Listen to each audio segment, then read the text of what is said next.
Монгол улс толгор төрийн 2232 их Монгол улсын 817, үндэсний эрх чөлөө тусгай тогтнолоо сэргээн мандуулсны 112, ардын хувьсгалын 102 жилийн айн баяраа ёслол төгөлдөр тэмдэглэн өнгөрүүлэхээр бэлтгэл ажил шударч байна. Энэ жилийн үндэсний их баяр наадмаа эвийн хүчээр мөнхөд тусгаар Монгол оршиг бэлэгдэж, эв мөнхийн тусгаар Монгол нэрийн дор зохион байгуулахаар болсноо мэдэгдээд байгаа юм. Тэгвэл энэ жил монголчуудыг наадмлуулах бүрэлдэхүүнийг танилцуулж байна. Баян зүрх дүүргийн 25 дугаар хороо, Сүхбаатар дүүргийн 42 дугаар хороо зэрэг нийслэлийн хэмжээнд нийт 7 байршил үерх тавтаад бай. Үүнтэй холбоотойгоор нийслэлийн цэцэг дарга захирамж гарган төвийн 6 дүүргийг өндөржүүлсэн бэлэн байдал шилжүүллээ. Үүсэд энэ нөхцөл байдалтай холбоотойгоор холбогдох халууныхан газар дээр нь ажиллаж нийслэлийн онцгой комиссоос мэдээлэл өгсөн юм. Энэ үеэр шуурхай штаб 24 цагаар ажиллаж байна хэмээлээ. Засгийн газраас 2023 оныг алхахтай тэмцэх жил болгон зарласан. Энэ хүрээнд 5 иш ажиллагааг хэрэгжүүлж эхэлснээс хойш бараг хагас жил болж байна. 5 иш ажиллагааны ажлын хэсгийнхэн уржилдар хуралдаж, хурлаар уг ажиллагааны явц үр дүнгийн талаар хэлэлцсэн байна.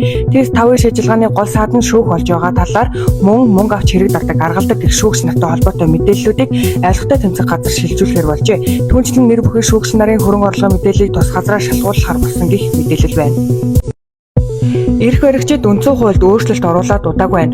Үүгээр улсын хурлын сонгуулийн холбог тогтолцоотой 126 гишүүнтэй байхаар шийдсэн.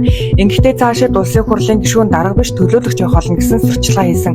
Ерөнхий сайд Оюутан 2023 оны 5 дугаар сарын 5-нд үндсэн хуулийн өөрчлөлтийн төслийг улсын хуралд танилцуулахдаа иргэдийн төлөөлөх эрх 2 дахин нэмэгдэж, улсын хурлын гишүүнд ногдох эрх мэдлийн төвлөрөл 2 дахин багасна.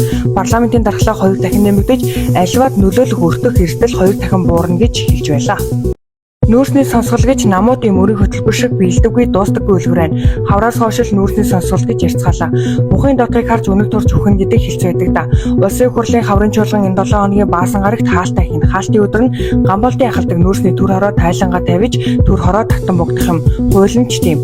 Тэгэхээр Нямбаатарын ахалсан ажлын хэсэг нүүрсний сонсгол хизээвэ гэдгийг тогтоох ёстой.